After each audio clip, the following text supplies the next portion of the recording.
Malam itu udara terasa lembab dan berat, seperti ada sesuatu yang menggantung di langit kampung kecil tempat Pak Surya mencari nafkah. Jam menunjukkan pukul 2:15, waktu di mana sebagian besar orang sudah terlelap, tapi bagi Pak Surya, inilah jam-jam terakhirnya menjaga angkringan. Gerobaknya berdiri di ujung gang sempit yang hanya diterangi lampu jalan yang redup dan sering berkedip seperti mau padam. Tempat itu sudah menjadi lokasi berjualannya selama lebih dari 15 tahun.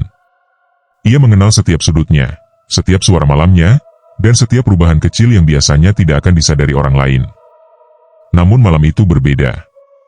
Sejak awal ia membuka lapak, ia merasakan ada suasana yang tidak seperti biasanya. Angin berhembus dari arah gang kecil di samping angkringannya. Angin itu membawa aroma melati yang sangat kuat, sampai-sampai bikin kepala agak pening. Biasanya bau melati hanya muncul saat ada pemuda yang menyemprot parfum murahan atau saat ada warga yang pulang menghadiri acara tertentu, tapi malam itu tidak ada siapapun yang lewat. Tidak ada suara motor, tidak ada suara sandal diseret, tidak ada tanda-tanda kehidupan. Hanya aroma melati yang seperti datang dari kegelapan. Pak Surya menelan ludah dan pura-pura sibuk merapikan tusuk sate. Saat itu hanya ada 2 pelanggan. Keduanya pekerja pabrik yang sedang lembur dan numpang makan sebelum pulang. Salah satu dari mereka sempat komentar sambil melihat ke arah gang gelap. "Wah, Pak, angkringan kok wangi banget ya? Ini siapa yang lewat, pakai parfum melati gini?" Pak Surya hanya tersenyum. "Gak tahu, Mas. Dari tadi juga kebawaan terus." Tapi dalam hati, ia merasa tidak nyaman. Karena ia ingat betul cerita dari warga tua di kampung itu. Katanya, bau melati yang muncul tanpa sebab di tengah malam biasanya adalah pertanda kalau ada sesuatu yang tidak kasat mata sedang mendekat. Cerita itu dulu hanya dianggap angin lalu. Namun malam itu, entah kenapa Pak Surya justru merasa seperti cerita itu sedang terjadi di depan matanya. Setelah kedua pelanggan pulang, suasana makin sunyi. Jam sudah hampir pukul 2:40. Inilah waktu ketika biasanya Pak Surya mulai bersiap-siap untuk tutup.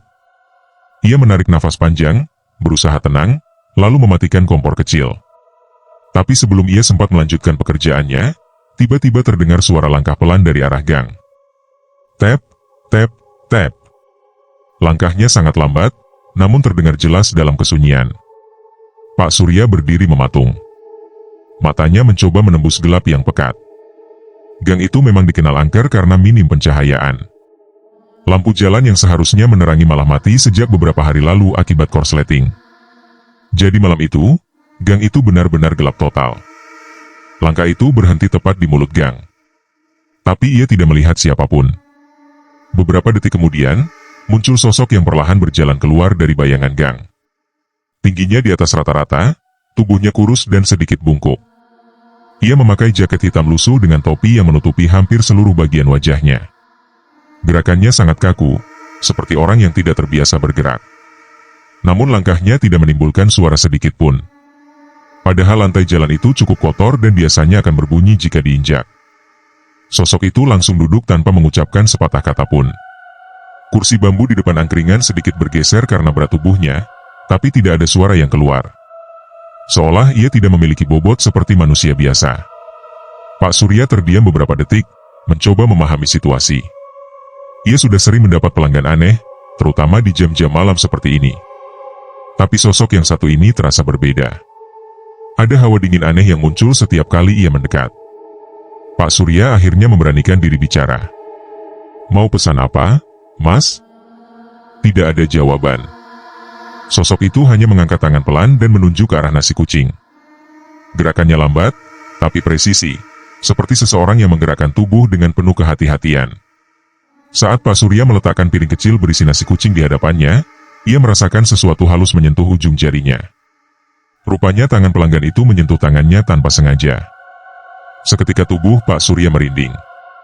Kulit tangan pelanggan itu sangat dingin. Bukan dingin seperti orang kedinginan, tapi dingin seperti batu yang sudah lama ditinggalkan di tempat lembab. Dingin yang tidak wajar. Sosok itu mulai makan. Namun yang membuat Pak Surya makin tidak enak adalah tidak adanya suara kunyahan. Nasi kucing itu hilang satu persatu, tapi tanpa ada suara apapun. Tidak ada suara nafas. Tidak ada gerakan dada naik turun. Tidak ada tanda-tanda kehidupan. Ketika sosok itu selesai makan, ia merogoh saku jaketnya dan mengeluarkan selembar uang lusuh. Namun saat ia menyerahkan uang itu, topinya sedikit terangkat. Cahaya dari lampu teplok menyorot bagian wajahnya dari samping. Pak Surya melihatnya. Wajah itu tidak memiliki mata, tidak memiliki hidung, tidak memiliki mulut. Hanya kulit pucat yang rata seperti lilin yang belum diukir. Pak Surya hampir menjatuhkan uang kembalian. Dadanya berdegup sangat keras.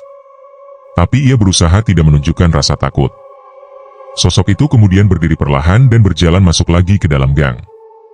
Aroma melati tiba-tiba menjadi lebih pekat. Benar-benar kuat sampai membuat kepala terasa berputar. Dan seiring sosok itu menghilang ke dalam kegelapan, bau melati itu perlahan ikut mereda. Pak Surya berdiri terpaku. Ia tidak berani bergerak selama beberapa menit. Kedua tangannya gemetar hebat. Ia baru sadar kalau keringatnya sudah mengalir dari pelipis sampai ke dagu. Malam itu ia tidak menutup angkringan seperti biasa.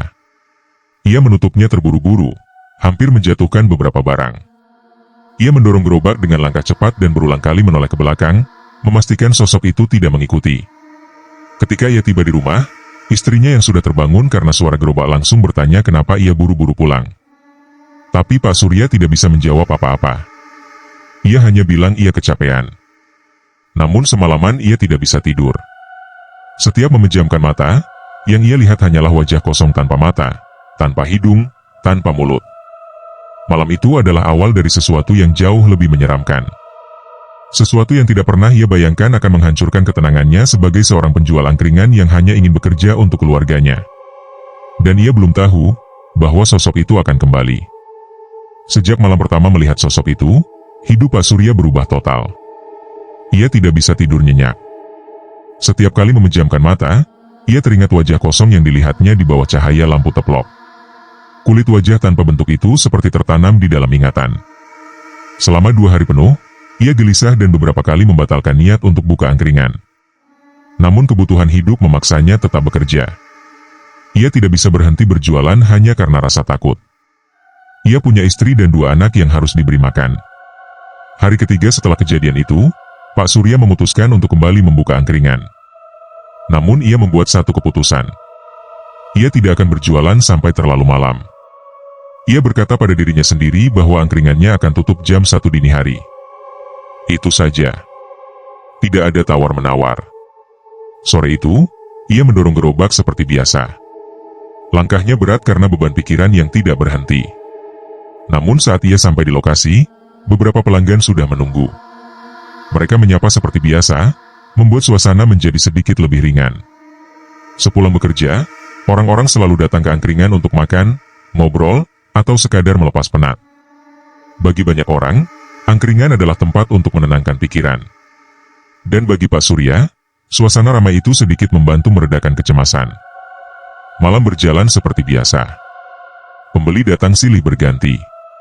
Namun tidak seperti biasanya, Pak Surya sering menoleh ke arah gang gelap di samping angkringan. Ia memeriksa setiap sudut, takut kalau sosok itu muncul lagi. Rasanya seperti ada sesuatu yang mengawasi dari kejauhan. Sekitar pukul 1:10, Pak Surya mulai bersiap menutup angkringan. Ia mematikan kompor, menyimpan tusuk-tusuk sate, dan merapikan piring. Aroma angkringan mulai berkurang, digantikan udara malam yang dingin. Namun ketika ia sedang mengambil lampu teplok, tiba-tiba aroma melati muncul lagi. Aromanya kuat, sama persis seperti beberapa malam lalu. Jantung Pak Surya langsung berdetak lebih cepat. Ia berdiri diam dan menoleh perlahan ke arah gang samping. Angin malam kembali berembus pelan dari arah gang itu. Dan saat aroma melati semakin pekat, ia tahu sesuatu akan terjadi. Dari kegelapan, terdengar suara langkah yang sangat pelan. Suara itu makin lama makin jelas. Kali ini tidak terlalu tercekat seperti langkah manusia. Lebih seperti gesekan kaki dengan lantai, namun pelan, sangat pelan. Seolah seseorang yang tidak memahami cara berjalan seperti orang normal. Pak Surya menatap ke dalam kegelapan gang. Matanya menyipit, mencoba menyesuaikan dengan minimnya cahaya. Dan saat ia menatap lebih dalam, sosok itu muncul lagi. Tubuhnya tinggi kurus, jaket hitam yang sama, topi yang sama, gerakan lambat yang sama. Sosok itu keluar dari gang tanpa suara. Benar-benar tanpa suara sedikit pun. Bahkan langkahnya tidak menghasilkan bunyi. Kali ini tidak ada pelanggan lain. Angkringan benar-benar sepi. Hanya ada Pak Surya dan sosok itu. Sosok itu duduk di kursi yang sama seperti kedatangannya sebelumnya. Ia diam, tepat menghadap ke arah Pak Surya. Tidak ada suara, tidak ada gerakan selain tangan yang perlahan menunjuk ke arah nasi kucing. Pak Surya mencoba mengontrol nafasnya. Ia terpaksa mendekat untuk melayani, meski seluruh tubuhnya gemetar. Saat ia meletakkan nasi kucing di meja, ia berusaha untuk tidak melihat wajah sosok itu. Namun penasaran membuat matanya melirik sekilas. Dan itu adalah keputusan yang ia sesali. Topi sosok itu sedikit bergeser. Cahaya lampu teplok mengenai bagian wajahnya. Terlihat jelas kulit wajah itu masih sama seperti sebelumnya. Tidak ada mata, tidak ada hidung, tidak ada mulut. Tidak ada bentuk apapun. Hanya kulit kosong yang seperti tidak memiliki struktur. Namun ada satu hal berbeda malam itu. Wajah itu tampak sedikit lebih dekat dengan warna kulit manusia, seperti lebih hidup.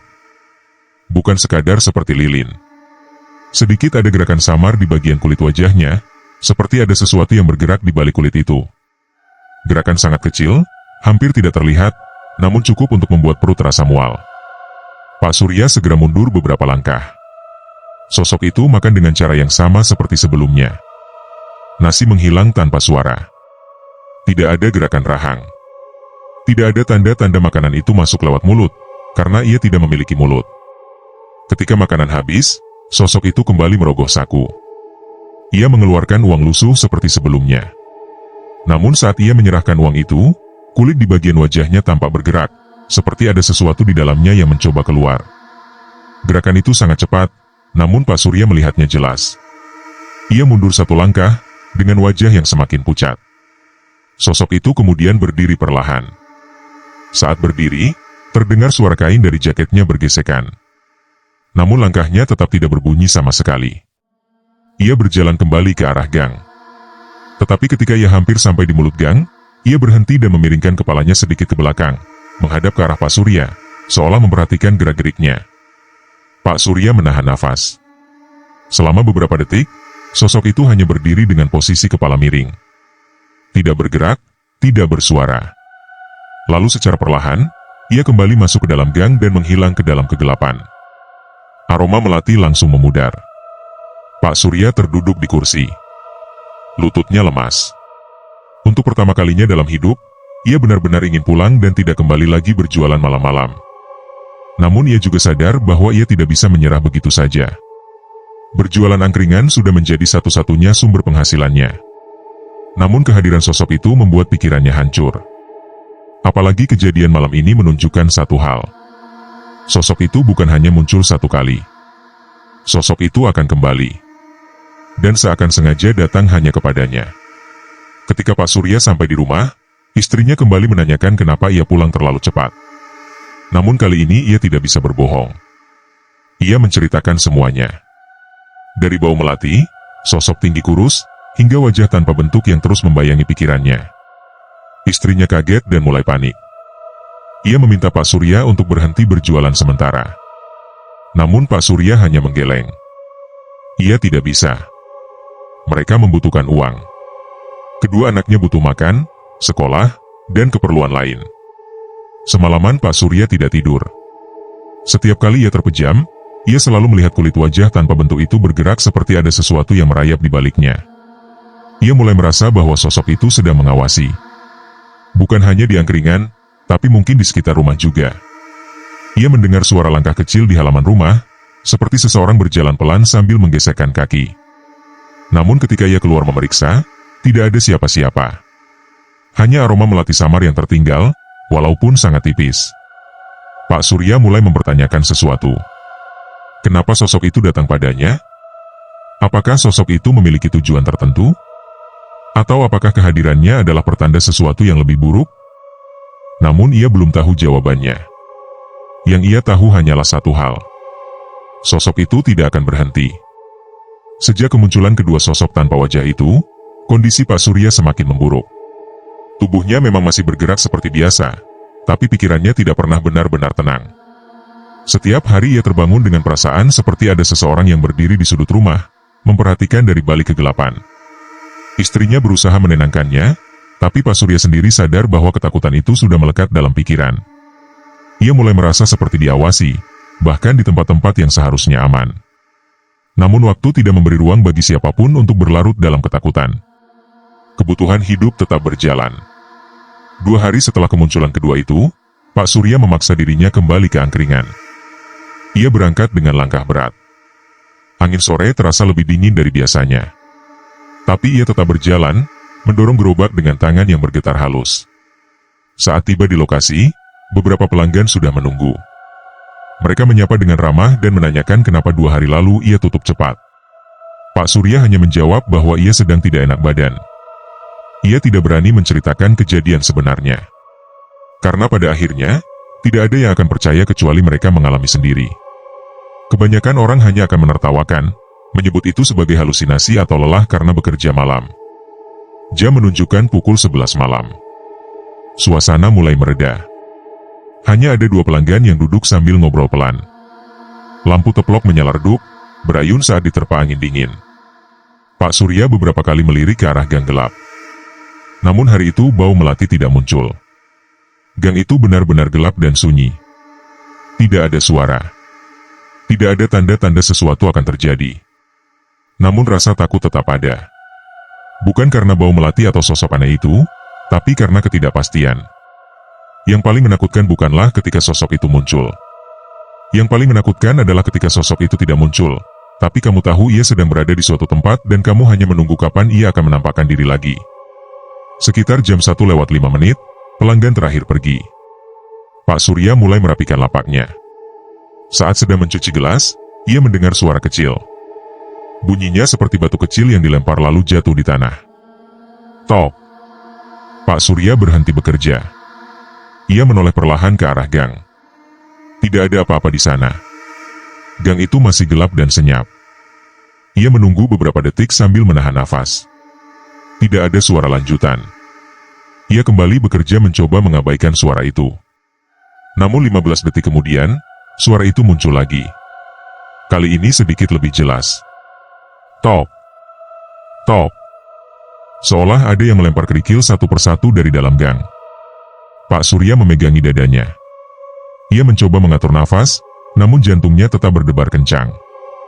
Ia tahu betul suara itu tidak normal. Gang itu kosong, tidak ada rumah di dalamnya, tidak ada permukaan yang bisa menyebabkan suara kerikil jatuh. Satu-satunya kemungkinan adalah ada seseorang atau sesuatu yang sedang mengawasi dari balik kegelapan. Aroma melati tiba-tiba muncul, tipis namun jelas. Hanya beberapa detik kemudian, baunya semakin kuat.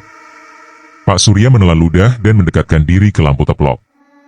Ia ingin memastikan cahaya tetap aktif, karena kegelapan sepenuhnya adalah hal terakhir yang ingin ia hadapi malam itu. Tiba-tiba terdengar suara lain. Kali ini bukan kerikil. Suara nafas. Pelan, panjang, dan berat. Seolah seseorang berdiri di ujung gang sambil menarik dan menghembuskan nafas tanpa terburu-buru. Haaah. Nafas itu lebih dingin dari udara malam. Lebih tenang dari manusia normal. Dan terdengar sangat dekat. Pak Surya memaksa dirinya untuk tetap berdiri tegak. Ia mencoba mengusir rasa takut dengan memaksa pikirannya tetap rasional. Namun sulit menolak kenyataan saat suara nafas itu semakin jelas dan seakan berpindah. Seperti sosok itu berjalan pelan mendekat, meski tidak ada suara langkah. Hanya nafas. Saat aroma melati mencapai titik paling kuat, Pak Surya memutuskan untuk tidak menunggu hal yang lebih buruk. Ia mengambil tasnya, memadamkan kompor tanpa merapikan semuanya, lalu bergegas mendorong gerobak pulang. Baru beberapa meter ia berjalan, suara dari dalam gang tiba-tiba berhenti. Aroma melati hilang seketika. Namun saat ia menoleh, ia melihat sesuatu yang membuat bulu kuduknya berdiri. Di dalam gang yang gelap itu, ada sepasang tangan pucat memanjang keluar dari balik tembok. Hanya tangan. Tidak terlihat wajah atau tubuhnya. Jari-jarinya kurus panjang, hampir seperti bukan jari manusia. Jari itu mengarah ke arah Pak Surya, seperti menunjuk. Namun cara menunjuknya sangat pelan, lambat, dan kaku. Gerakan yang sama seperti gerakan sosok tanpa wajah itu. Pak Surya langsung mendorong gerobak secepat mungkin. Ia tidak menoleh lagi. Selama perjalanan pulang, ia merasa ada sesuatu yang berjalan di belakangnya. Tidak ada suara langkah, Tapi ada tekanan di udara yang membuat tubuh seakan memberat. Ia tidak berhenti. Ia tidak peduli kalau gerobaknya menabrak batu atau hampir terbalik. Yang penting ia harus sampai rumah. Saat tiba di depan rumah, ia baru sadar bahwa aroma melati tipis masih mengikutinya. Ia membuka pintu dengan cepat dan masuk tanpa menoleh. Istrinya langsung bangun dan terkejut melihat wajah Pak Surya yang pucat. Namun Pak Surya hanya berkata, "Besok aku harus tanya orang-orang soal gang itu. Ada yang janggal. Ada yang disembunyikan warga selama ini." Keesokan paginya, Pak Surya pergi ke rumah seorang sesepuh kampung bernama Mbah Wiryo. Lelaki tua itu dikenal banyak mengetahui sejarah kampung dan segala kejadian yang pernah terjadi di masa lalu. Pak Surya menceritakan semua kejadian yang ia alami. Dari bau melati, sosok tinggi kurus, wajah tanpa bentuk, hingga suara nafas dan tangan pucat di balik tembok. Mbah Wiryo terdiam lama. Ia memandang jauh keluar jendela, wajahnya tampak berat. Setelah beberapa menit, ia berkata dengan suara pelan, "Kamu sudah melihatnya. Orang lain mungkin tidak akan percaya. Tapi kamu sudah melihatnya, dan itu artinya kamu sudah masuk ke lingkarannya." "Masuk lingkaran apa, Mbah?" "Lingkaran arwah yang tidak bisa pergi. Ada kejadian lama di gang itu. Ada seseorang yang mati tidak wajar di tempat itu. Wajahnya hancur dan tidak bisa dikenali. Sejak itu, arwahnya gentayangan mencari bentuk atau mencari seseorang yang bisa melihatnya." Pak Surya tertunduk. Kakinya lemas mendengar itu. Mbah Wiryo kemudian menatap Pak Surya dan berkata, "Kalau benar yang kamu lihat adalah dia, maka ia akan datang lagi. Dan kamu harus siap dengan apapun yang akan terjadi." Suara Mbah Wiryo bergema di kepala Pak Surya. Ia harus siap. Meski ia tidak tahu apa yang akan terjadi selanjutnya. Bayangan yang tidak mengikuti cahaya. Malam itu adalah malam yang akan selalu diingat Bowo seumur hidupnya. Setelah kejadian suara laki-laki tanpa wajah di balik gelap kebun bambu, ia memutuskan untuk menutup angkringannya lebih awal. Hatinya tidak tenang, pikirannya kacau, dan tubuhnya terasa seperti kehilangan tenaga. Namun, ia tetap berusaha bersikap normal di depan pelanggan lain supaya tidak menimbulkan kepanikan. Ketika angkringan mulai sepi, hanya tersisa 2 pelanggan tetap yang sedang merokok sambil ngobrol pelan. Bowo membereskan piring satu persatu, tapi tangannya gemetar. Ia merasa seperti dilihat dari kejauhan, meskipun tidak ada siapa-siapa di sekitar. Aroma tanah basah mendadak muncul, padahal malam itu tidak ada hujan sama sekali. Bowo mencoba mengabaikan semuanya. Ia ingin cepat pulang, beristirahat, dan berharap semua kejadian ini hanya halusinasi. Ia bahkan sempat menepuk-nepuk pipinya sendiri untuk memastikan ia tidak bermimpi. Tapi sensasi tidak enak itu semakin kuat. Ada sesuatu yang mengikuti. Ada sesuatu yang memperhatikannya setiap detik. Pukul 11:15 malam, 2 pelanggan terakhir pamit pulang.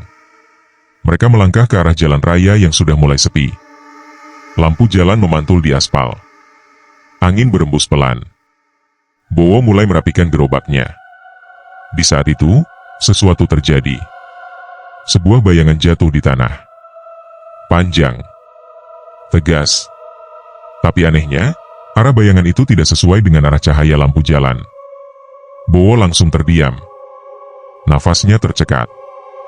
Bayangan itu bergerak, tapi tidak ada sosok yang menjadi sumbernya. Bowo menelan ludah. Ia menoleh kanan-kiri. Tidak ada orang. Tidak ada hewan. Tidak ada kendaraan lewat. Hanya ada gerobak angkringannya dan tanah kosong di samping. Namun bayangan itu tetap ada. Seperti bayangan seseorang yang sedang berdiri di belakangnya. Tingginya sekitar 2 meter. Bahunya lebar. Dan bentuk kepalanya agak membulat tanpa detail wajah atau rambut. Bowo mundur perlahan. Tangannya dingin. Ia mencoba berpikir rasional. Mungkin itu bayangan pohon. Mungkin itu efek cahaya. Tapi di dekatnya tidak ada pohon setinggi itu, dan gerobaknya tidak memantulkan bentuk seperti manusia. Ketika ia memicingkan mata untuk mengamati lebih jelas, bayangan itu bergerak maju. Mendekati garis kaki Bowo. Tanpa suara. Tanpa goyangan. Seperti meluncur di atas tanah. "Sunyo, Mas?" Suara itu kembali terdengar. Suara yang sama dengan yang ia dengar di depan kebun bambu. Serak. Jauh. Menggema. Tapi entah kenapa terdengar sangat dekat di telinganya. Seperti seseorang sedang membisikkan langsung ke dalam kepalanya. Bo refleks menengok ke samping. Tidak ada siapa-siapa. Bayangan itu semakin mendekat. Saat jaraknya tinggal 1 langkah dari kaki Bo mengambil keputusan terburuk yang bisa ia lakukan.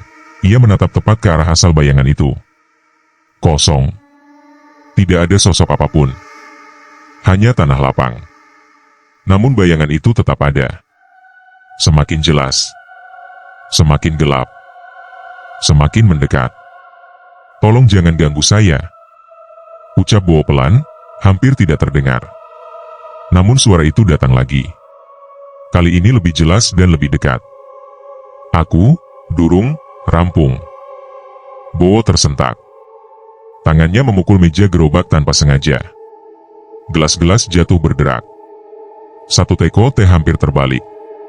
Ia panik, mencoba menyalakan motor secara terburu-buru. Saat ia menoleh ke belakang sebentar, bayangan itu seolah sudah berubah bentuk.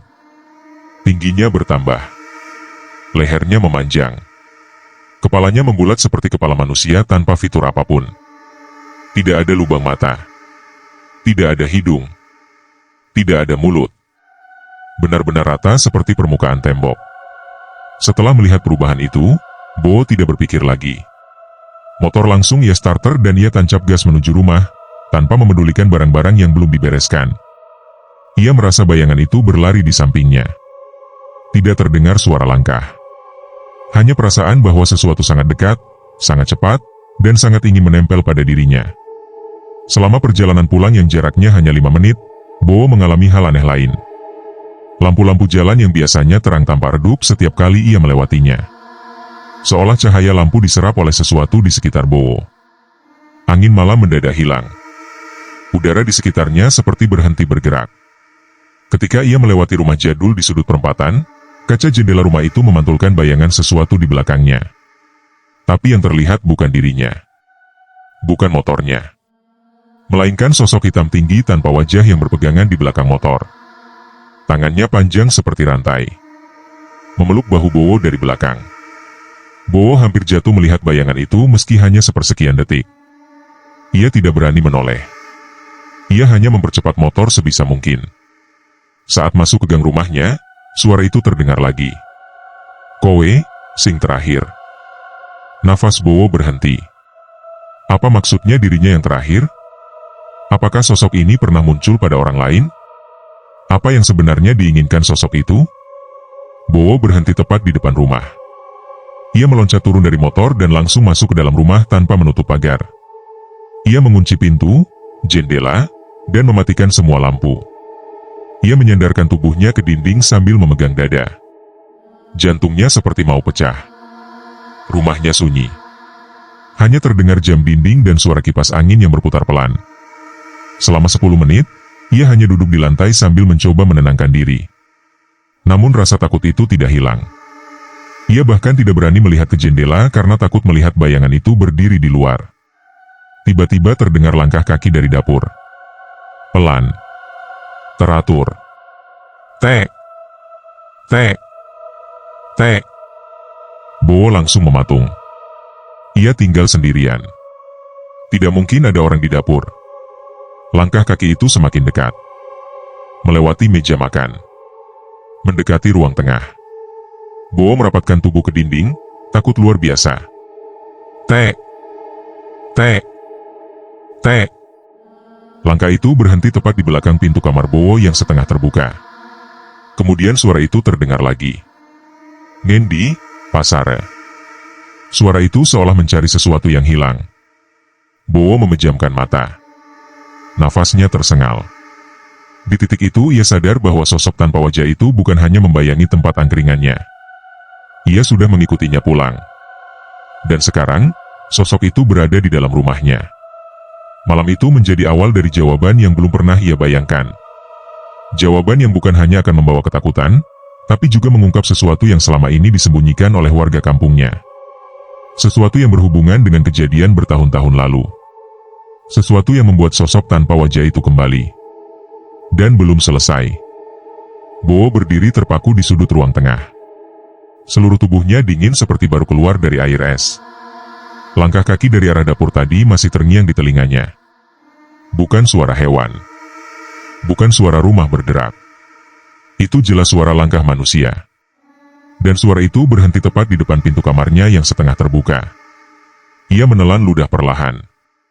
Tangannya gemetar. Napasnya cepat dan berat. Kemudian rumah kembali sunyi. Sangat sunyi sampai napasnya sendiri terasa mengganggu. Beberapa menit berlalu. Tidak ada suara lagi. Tidak ada langkah. Tidak ada bisikan. Namun Bowo tahu satu hal. Sosok itu ada di dalam rumah. Entah di mana. Ia memaksakan diri berdiri. Lututnya lemas. Ia mengintip ke dalam kamarnya sedikit, tapi tidak melihat apapun. Lampu kamar redup. Kasur masih berantakan seperti tadi pagi. Lemari tertutup. Tidak ada tanda-tanda makhluk apapun. Tapi firasatnya tidak bohong. Ada sesuatu yang menonton. Dalam keadaan panik, Bowo mengambil keputusan tercepat. Ia harus keluar dari rumah dan mencari seseorang. Siapapun. Ia tidak bisa sendirian malam itu. Ia ingin pergi ke rumah Pak Darno, tetangga paling dekat yang rumahnya hanya 2 rumah dari rumahnya. Dengan langkah cepat ia membuka pintu depan. Angin malam masuk menyapu wajahnya. Gang rumahnya tampak gelap. Lampu-lampu rumah tetangga sudah mati. Namun setidaknya suasananya lebih menenangkan daripada berada di dalam rumah dengan sosok tak berwajah yang tak ada di mana. Bowo berjalan tergesa sambil sesekali menoleh ke belakang. Ia tidak melihat apapun. Tidak ada bayangan aneh. Tidak ada suara aneh. Begitu sampai di depan rumah Pak Darno, ia mengetuk pintu beberapa kali. Pak Darno? Pak Darno, tolong buka, Pak. Beberapa detik kemudian terdengar suara gesekan kursi dari dalam, lalu pintu terbuka sedikit. Muncul wajah Pak Darno yang tampak setengah terbangun dari tidur. Loh, Bowo? Ada apa malam-malam begini? Mukamu pucat banget. Bowo langsung menjawab tanpa pikir panjang. Pak, saya butuh bantuan. Saya lihat sosok aneh di angkringan. Sosok tanpa wajah. Dan saya rasa dia ngikut saya sampai ke rumah. Tadi ada suara langkah kaki di dalam rumah saya. Wajah Pak Darno langsung berubah tegang. Dari yang awalnya bingung menjadi benar-benar khawatir. Ia membuka pintu lebih lebar. Masuk dulu, W.O. Ceritakan pelan-pelan. Bowo masuk dan duduk di ruang tamu kecil rumah itu. Lampu kuning membuat suasana terasa lebih hangat, meski hati Bowo tetap gelisah. Pak Darno duduk di depannya, kedua tangan disatukan. Coba ceritakan dari awal. Apa yang kamu lihat? Bowo menceritakan semuanya dengan detail. Dari suara misterius di kebun bambu, bayangan yang tidak sesuai cahaya, suara yang memanggilnya, hingga bayangan tinggi tanpa wajah yang terlihat di kaca rumah tua saat ia naik motor. Tidak ada satupun yang ia lewatkan. Pak Darno mendengarkan dengan wajah yang semakin tegang. Matanya tampak menyimpan sesuatu. Seperti ia tahu sesuatu yang Bowo tidak tahu. Setelah Bowo selesai bercerita, Pak Darno menarik napas panjang. Leres. Sudah lama tidak ada yang melihat sosok itu lagi. Kukira semuanya sudah berakhir. Kata-kata itu membuat Bowo terdiam. Ia menoleh cepat. Pak, maksudnya bagaimana? Apa Bapak tahu sosok itu? Pak Darno tidak langsung menjawab. Ia berdiri perlahan menuju dapur, mengambil 2 gelas air hangat. Setelah duduk kembali, ia menatap Bowo dengan tatapan serius. Bowo, ada hal yang memang sengaja tidak diceritakan warga baru. Dan kamu termasuk warga baru, jadi kamu tidak tahu apa yang pernah terjadi di kampung ini. Bowo langsung merinding. Ia memegang gelas air, tetapi tangannya masih bergetar. Apa hubungan sosok itu dengan kampung ini, Pak? Pak Darno mulai menjelaskan. Bertahun-tahun yang lalu, sebelum kamu pindah ke sini, ada seorang pedagang keliling yang biasa lewat kampung ini setiap malam. Orangnya pendiam, selalu memakai jaket panjang, dan jarang berbicara dengan warga. Namanya Pak Sarman. Nama itu terdengar asing bagi Bowo. Ia menggeleng pelan. Awalnya tidak ada yang aneh. Dia hanya pedagang biasa. Tapi pada suatu malam, terjadi kejadian mengerikan. Seseorang menemukan pedangannya tergeletak di depan kebun bambu di ujung jalan. Tubuhnya utuh, tapi wajahnya hilang. seperti disapu bersih. Bowo langsung berkeringat dingin. Wajahnya hilang? Maksudnya apa, Pak? Benar-benar hilang. Tidak ada mata, hidung, mulut. Kosong. Seperti permukaan tembok halus. Tidak ada tanda luka. Tidak ada darah yang keluar dari bagian wajahnya. Dokter yang memeriksa juga bingung. Tidak ada penjelasan medis. Bowo terdiam. Seketika kejadian yang ia alami di angkringan tadi seperti potongan puzzle yang mulai tersambung. Setelah kejadian itu, beberapa warga mulai diganggu sosok yang sama. Sosok tinggi tanpa wajah. Ia muncul di tempat sunyi, mengikuti orang pulang, atau berdiri di belakang gang saat lampu padam. Pak Darno melanjutkan. Beberapa orang percaya bahwa itu adalah arwah Pak Sarman. Ia meninggal dengan cara tidak wajar. Ada cerita bahwa sebelum meninggal, ia sedang mencari seseorang. Katanya ada pelanggan terakhir yang berutang padanya, tapi orang itu menghilang begitu saja. Ada warga yang bilang kalau ia mati tidak tenang karena masih mencari sesuatu yang hilang. Bowo langsung teringat dengan kalimat yang ia dengar tadi malam. Kowe sing terakhir. Ngendi pasare. Ia menelan ludah. Tangannya mencengkeram celana. Pak, apa mungkin sosok itu salah orang dan mengira saya adalah orang yang ia cari? Bisa jadi, jawab Pak Darno pelan. Atau bisa juga karena dia merasa kamu melanggar sesuatu. Bowo menoleh cepat. Saya hanya jualan angkringan. Saya tidak melakukan apa-apa. Itu dia, jawab Pak Darno sambil menghela napas. Tempat kamu jualan itu dulunya adalah tempat seringnya Pak Sarman berhenti untuk istirahat. Warga lama tahu, tapi mereka tidak bilang apa-apa karena mereka pikir gangguan itu sudah hilang. Penjelasan itu membuat bulu kuduk Bowo langsung berdiri. Jadi, selama ini ia jualan di tempat yang sama dengan lokasi terakhir korban ditemukan. Tanpa ia ketahui. Tanpa ada yang memperingatkan. Pak, tadi sosok itu bilang sesuatu. Suaranya seperti serak jauh, tapi jelas. Ia bilang aku yang terakhir. Mendengar itu, wajah Pak Darno langsung pucat. Itu berarti kamu sudah dianggap bagian dari urusan dia. Bowo semakin panik. Lalu saya harus bagaimana, Pak? Pak Darno menunduk sebentar, lalu berkata, ada satu cara. Tapi kamu harus kuat. Kamu harus melakukan sesuatu yang tidak banyak orang berani lakukan. Apa itu, Pak? Kamu harus mencari tahu apa yang sebenarnya terjadi pada Pak Sarman. Dan kamu harus menemukan apa yang hilang darinya. Bowo menatap Pak Darno dengan campuran takut dan bingung. Apa maksudnya? Apa yang hilang? Pak Darno menatap mata Bowo. Wajahnya hening seketika mengisi ruang tamu kecil itu. Dan malam itu, untuk pertama kalinya, Bowo sadar bahwa yang mengikuti dirinya bukan sekadar sosok tanpa wajah. Tapi sebuah misteri lama yang belum pernah diselesaikan. Dan sekarang, semuanya ada di tangannya. Jejak terakhir penjual tanpa wajah. Setelah mendengar penjelasan Pak Darno, tubuh Bowo terasa semakin lemas. Ia benar-benar tidak menyangka bahwa tempat ia membuka angkringan selama ini ternyata menyimpan tragedi masa lalu. Tragedi yang belum pernah diselesaikan. Tragedi yang kini menuntutnya ikut terlibat. Ruangan kecil itu terasa semakin pengap. Lampu kuning yang tadinya memberikan rasa aman, kini terasa seperti mulai meredup.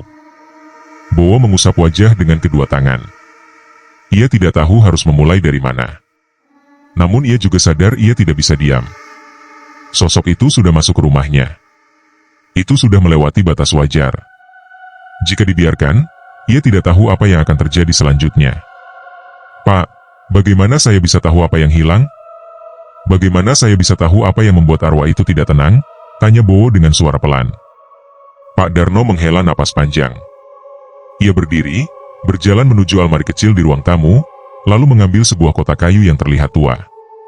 Ia meletakkannya di meja. Kotak itu warnanya kusam, sudut-sudutnya terkelupas, dan ada bekas-bekas goresan seperti pernah dijatuhkan berkali-kali.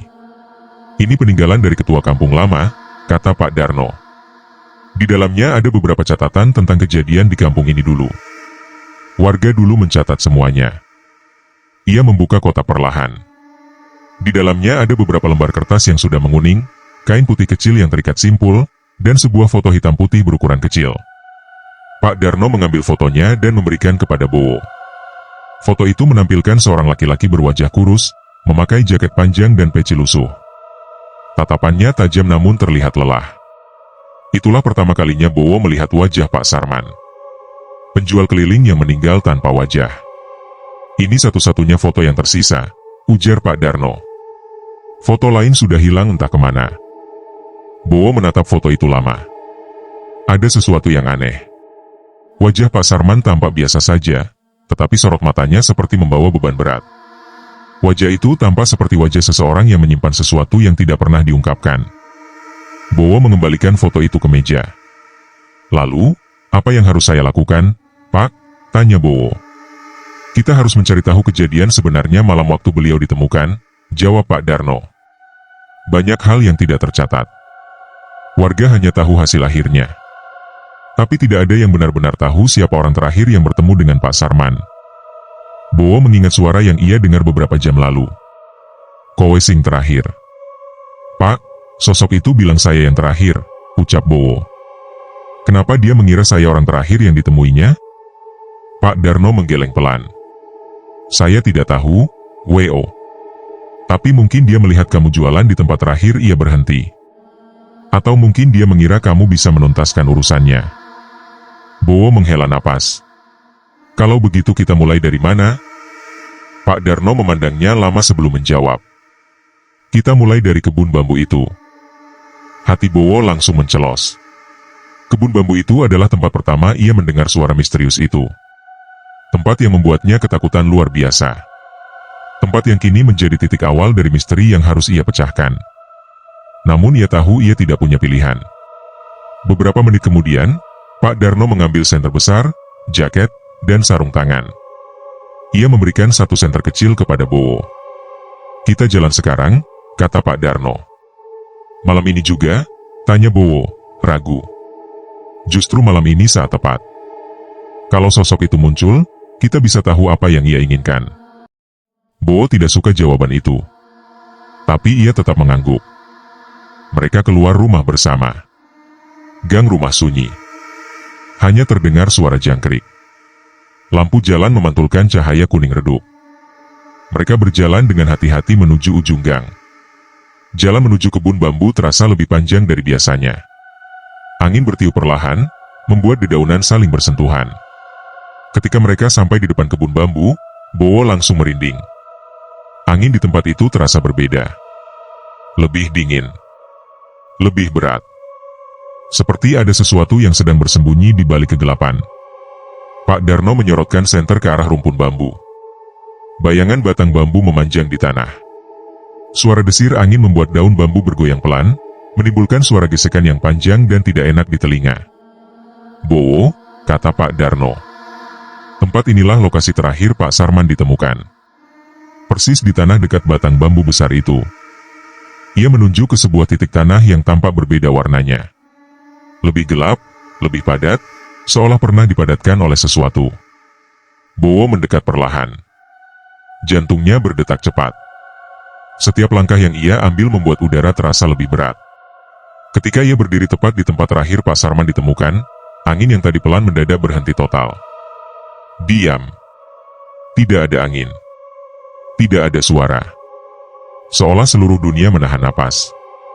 Pak, kok anginnya hilang? Tanya Bowo dengan suara ketakutan. Pak Darno belum sempat menjawab ketika tiba-tiba terdengar suara lain dari dalam kebun bambu. Suara kaki yang menyeret. Pelan. Teratur. Ges. Ges. Ges. Bowo langsung mundur setengah langkah. Senter di tangannya bergetar. Tenang, W.O., bisik Pak Darno. Jangan lari. Apapun yang muncul, kita harus hadapi. Namun sebelum Bowo sempat menjawab, suara itu mendadak berhenti. Hening total kembali terjadi. Kemudian terdengar suara napas berat. Seperti seseorang yang berdiri sangat dekat tapi tidak terlihat. Hahaha. Hahaha. Senter Pak Darno bergetar saat ia menyorotkan cahaya secara perlahan. Tapi cahaya itu tidak menemukan siapapun. Tiba-tiba suara itu muncul tepat di belakang Bowo. Sunyo, Mas. Bowo langsung menoleh spontan. Dan untuk pertama kalinya, ia melihatnya dengan jelas. Sosok tinggi tanpa wajah berdiri hanya 3 langkah darinya. Tubuhnya kurus panjang. Tangan menjuntai hampir menyentuh tanah. Kepala bulatnya licin tanpa detail apapun. Namun meski tidak punya mata, Bowo merasa sosok itu sedang menatap langsung ke dalam dirinya. Kali ini sosok itu tidak hanya berdiri. Ia mengangkat tangan dan menunjuk langsung ke tanah tempat terakhir ia ditemukan. Bowo menelan ludah. "Pak, apa dia ingin menunjukkan sesuatu?" Pak Darno mengangguk pelan. "Sepertinya iya. Dia ingin kamu melihat apa yang ia tinggalkan." Sosok itu memiringkan kepalanya pelan, lalu suaranya bergema lagi. "Wajahku. Balekno. Balekno." Bowo terdiam. Pak Darno menatapnya dengan wajah tak percaya. "Dia minta wajahnya dikembalikan," kata Pak Darno pelan. "Dan itu berarti sesuatu." Wajah Pak Sarman tidak hilang dengan sendirinya. Wajah itu diambil. Dan pelaku masih belum ditemukan. Sosok tinggi tanpa wajah itu masih berdiri di depan Bowo. Tubuhnya seperti bayangan padat yang bergerak pelan seolah mengikuti aliran angin yang tidak terlihat. Namun tidak ada angin yang bertiup. Tidak ada dedaunan yang bergoyang. Dunia seperti terhenti ketika sosok itu mengangkat tangan dan menunjuk tanah gelap tempat ia ditemukan mati bertahun-tahun lalu. "Balekno. Kembalikan." Suara itu menggemakan kata yang sama.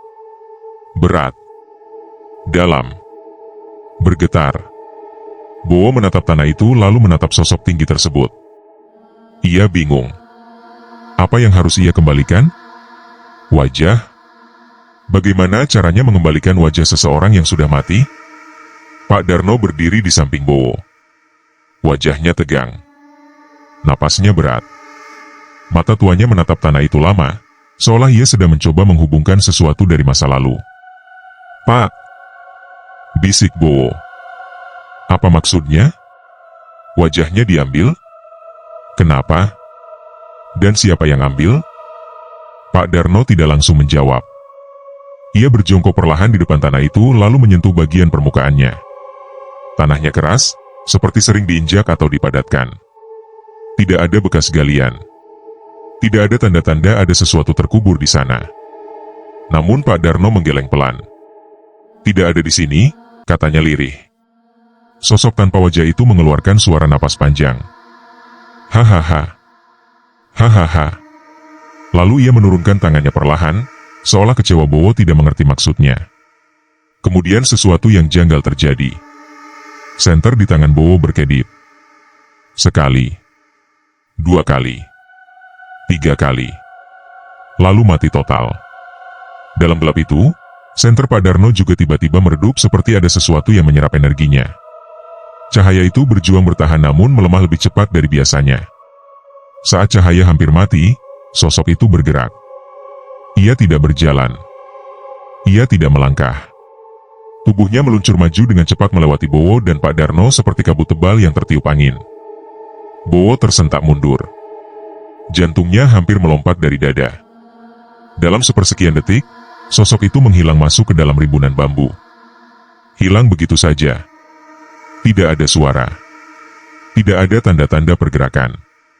Senter Pak Darno kembali menyala normal beberapa detik kemudian. Keheningan itu terasa berat dan tidak nyaman. "Bowo," kata Pak Darno akhirnya. Ini semakin jelas. Sosok itu tidak hanya bergentayangan. Dia marah. Dan dia sedang mencari sesuatu yang benar-benar diambil darinya. Bowo menatap Pak Darno. Siapa yang mungkin mengambil wajah seseorang, Pak?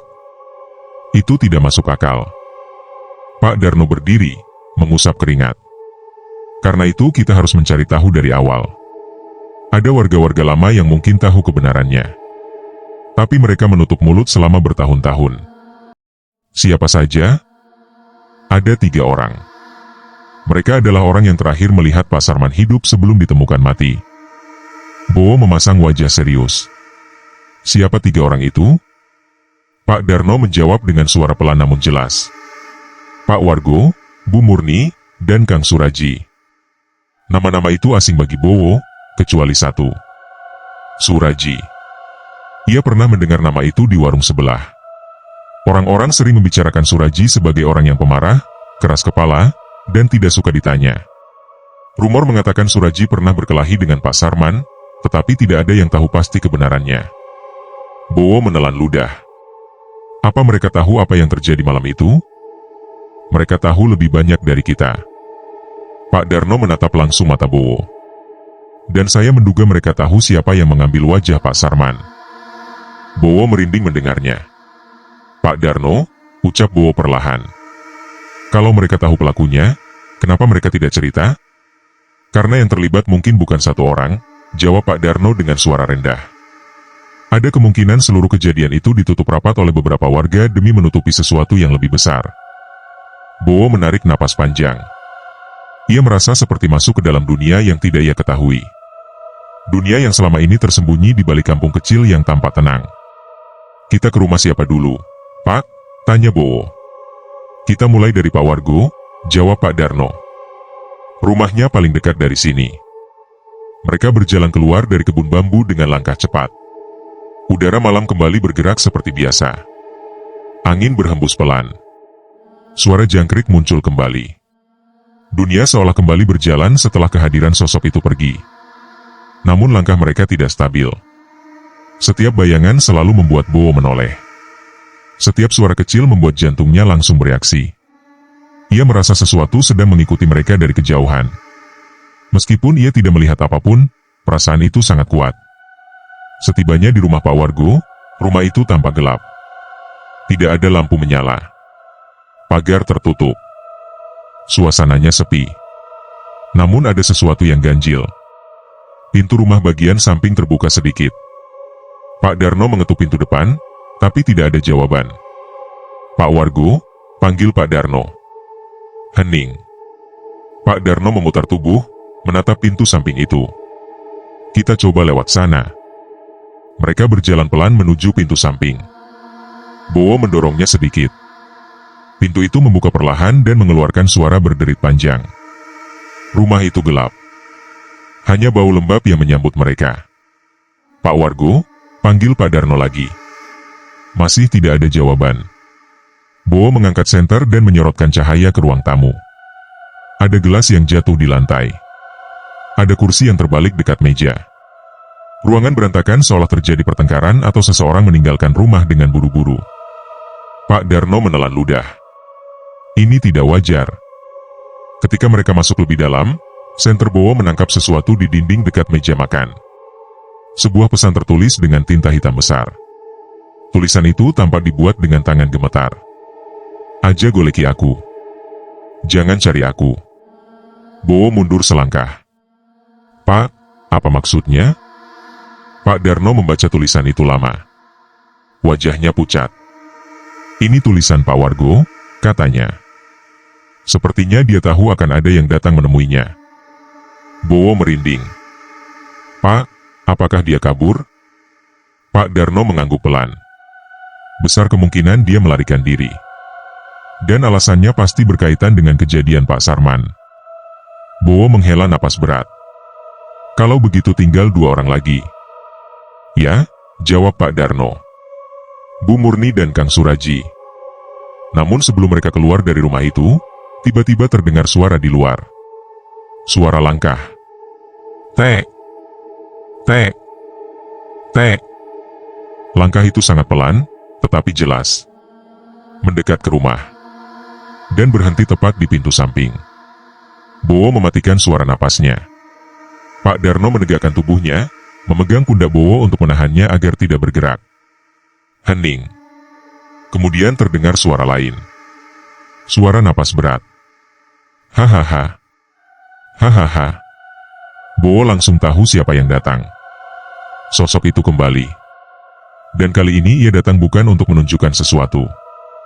Ia datang karena seseorang baru saja berbohong. Angin malam yang biasanya terasa lembut di sekitar angkringan tiba-tiba berubah menusuk kulit. Bara arang yang menyala pelan seperti kehilangan warna merahnya. Aku berdiri diam di depan angkringan, masih memegang teko kecil berisi air jahe. Rasanya dunia mendadak hening, seolah semua suara motor, suara tertawa, bahkan suara jangkrik menghilang begitu saja. Yang tersisa hanya satu hal. sosok tanpa wajah yang kini berdiri tidak jauh dari tempatku. Awalnya aku kira dia hanya terlihat samar karena penerangan lampu jalan yang redup. Tapi makin lama aku memaksakan mata untuk melihatnya, semakin jelas bahwa memang tidak ada hidung, tidak ada mata, tidak ada mulut. Hanya permukaan datar menyerupai kulit manusia, bersih, pucat, dan mengerikan. Aku merasa tubuhku tiba-tiba tidak mampu bergerak. Dadaku sesak. Nafasku memendek.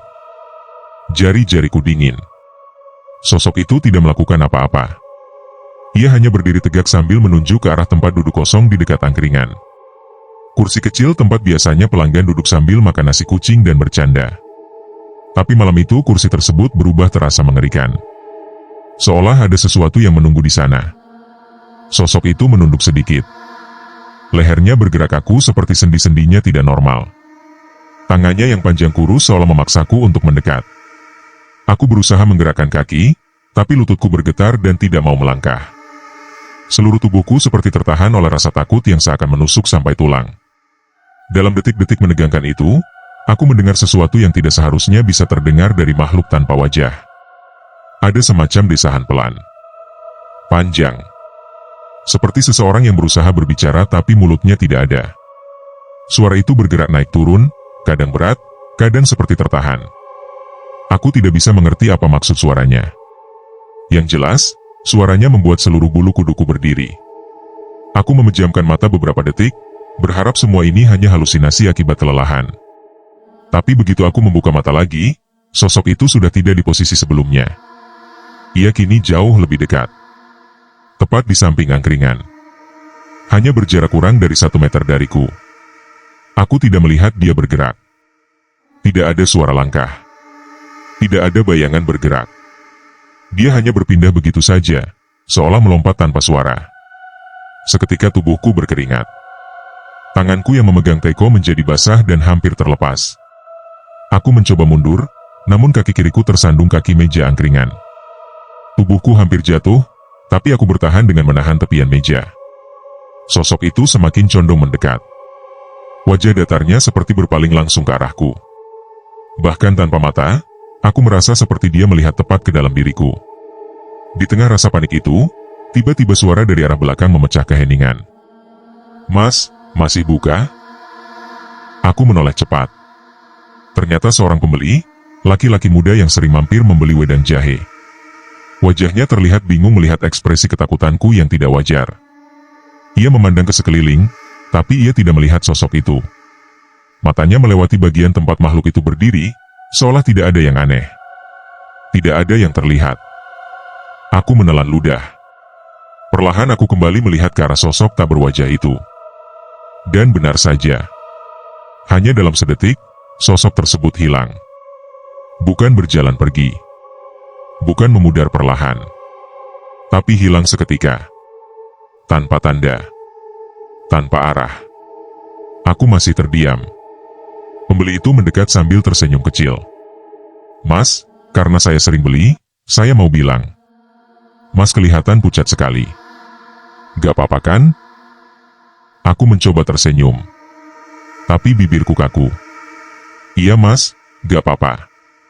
Cuma, agak pusing sedikit." Padahal kenyataannya dadaku masih berdetak kencang. Napasku belum kembali normal. Tanganku gemetar saat mengambil gelas untuk menyiapkan pesanannya. Aku hampir menjatuhkan gelas itu karena jari-jari tanganku tidak stabil. Sambil menunggu minuman, pembeli itu duduk di kursi tempat sosok tadi menunjuk. Kusir kecil itu. Kursi yang barusan aku rasakan seolah ada sesuatu yang mengintai di sana. Aku menahan diri untuk tidak menatap terlalu lama, takut kalau sesuatu dari tempat itu kembali muncul. "Mas, lampunya kok kayak mau mati ya? Padahal tadi pas saya lewat gak begitu." Aku langsung menoleh ke lampu jalan. Betul. Lampunya berkelip aneh. Padahal sejak sekitar jam 7 tadi lampu itu normal-normal saja. Tapi setelah sosok itu muncul, lampu itu seperti ikut terganggu. Seakan ada sesuatu yang mempengaruhi energi di sekitar angkringanku. Aku memberikan minuman ke pembeli itu, berusaha setenang mungkin. Laki-laki itu minum pelan sambil sesekali melirikku yang terlihat gelisah. Setelah dia selesai dan pulang, aku kembali berdiri sendirian di depan angkringan. Malam makin larut. Jalanan mulai sepi. Dan aku tahu, itu berarti aku semakin dekat dengan kemungkinan bahwa sosok itu akan muncul lagi. Aku memeriksa jam di ponselku.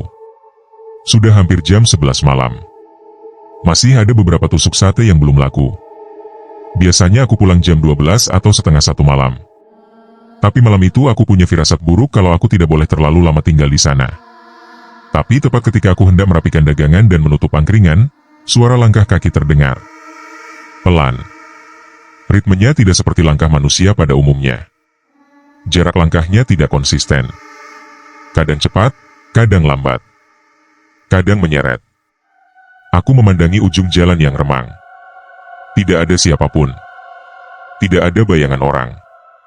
Tidak ada siluet tubuh. Tapi suaranya tetap terdengar. Terus mendekat. Semakin lama semakin dekat. Aku berdiri kaku. Nafasku tercekat. Dan saat suara itu hanya tinggal beberapa langkah di depan angkringan, lampu jalan tiba-tiba padam total. Hanya tersisa cahaya redup dari bara arang. Dalam gelap itu, sesuatu muncul perlahan. Sosok itu tetap tanpa wajah. Tapi kali ini, permukaan wajahnya mulai bergerak, berdenyut seperti sedang berusaha membentuk sesuatu. Malam itu, aku sadar, sosok ini bukan hanya ingin menampakkan diri. Ia ingin berkomunikasi. Dan apapun yang ingin ia sampaikan, aku tahu itu bukan hal yang baik. Malam itu angin berhenti bergerak. Bara arang berhenti berdesis. Suara langkah aneh itu kini berdiri tepat di depan angkringanku. Dan untuk pertama kalinya sejak kejadian itu dimulai, aku melihat sosok tanpa wajah tersebut bergerak dengan cara yang sama sekali tidak pernah aku bayangkan. Kulit wajahnya yang semula datar mulai bergetar seperti permukaan air yang tersentuh angin. Lapisan demi lapisan kulitnya seolah tertarik ke arah tengah, membentuk cekungan. Aku bisa melihat jelas, meski hanya diterangi cahaya redup dari bara arang, bahwa ada sesuatu di balik kulit itu yang berusaha keluar. Aku ingin lari. Tapi rasanya kakiku lengket dengan tanah, seperti ditahan oleh rasa takut yang terlalu dalam. Tenggorokanku seperti tersumbat. Lidahku kaku. Dadaku naik turun cepat. Dan hanya beberapa langkah dariku, makhluk itu terus mengubah wajahnya dengan cara yang tidak masuk akal. Dari permukaan datarnya mulai muncul bentuk yang menyerupai mata. Tapi bukan mata manusia. Bentuknya lebih besar, terlalu membulat, dan warnanya gelap pekat seperti lubang kosong. Lubang itu tidak memantulkan cahaya sedikit pun. Hanya kehampaan. Kemudian sebuah celah panjang muncul tepat di bagian bawahnya. Tidak ada gigi. Tidak ada bibir. Hanya celah yang terbuka, seperti retakan panjang pada tembok tua. Dari celah itu keluar suara, bukan suara manusia, bukan binatang, tapi seperti angin yang melengking dari dalam gua yang dalam. Suara itu memanggil namaku. Bukan dengan jelas, tapi dengan seretan suara yang panjang dan melengking. A, R, D. Jantungku serasa berhenti. Selama ini sosok itu tahu namaku. Ia sudah memperhatikanku jauh sebelum aku melihatnya. Dan kini ia mencoba menirukan ucapan manusia, untuk berbicara denganku.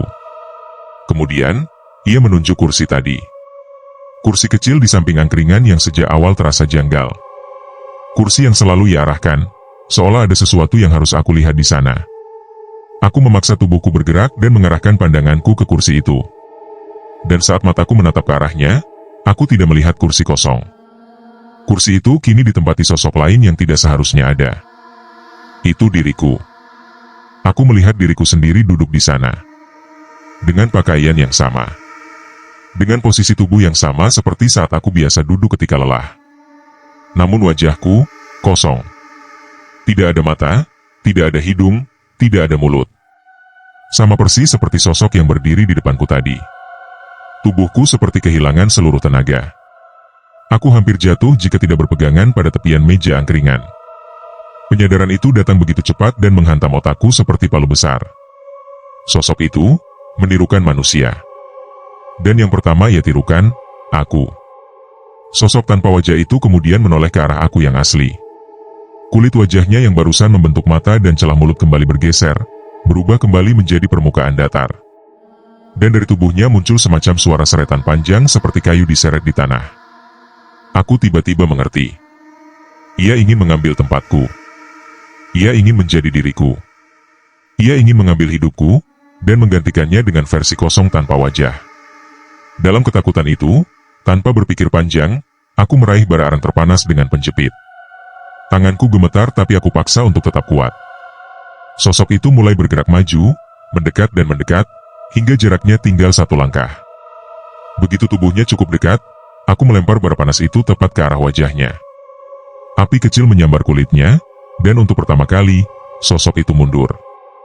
Ia tidak berteriak, tapi tubuhnya bergetar keras seperti tersambar listrik.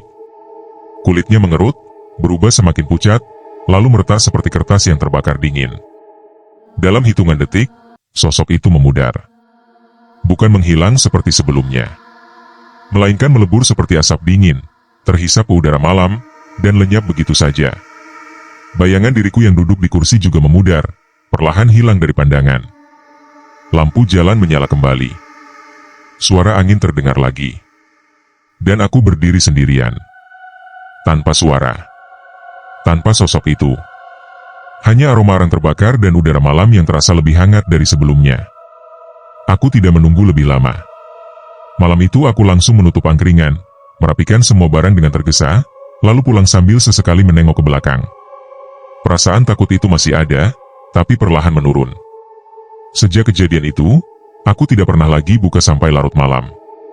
Dan setiap lewat jam 10, aku selalu memperhatikan kursi itu. Takut kalau suatu malam, sosok itu kembali duduk di sana. Menunggu. Mengamatiku. Mencoba menjadi aku lagi. Dan sampai hari ini, meskipun sosok itu tidak pernah muncul lagi secara langsung, aku kadang masih mendengar suara samar di telingaku ketika malam semakin sepi. A R D I. Dan setiap mendengar suara itu, aku hanya bisa berdoa dalam hati. Semoga ia tidak kembali mencari wajahku. Terima kasih sudah mendengarkan cerita ini sampai habis.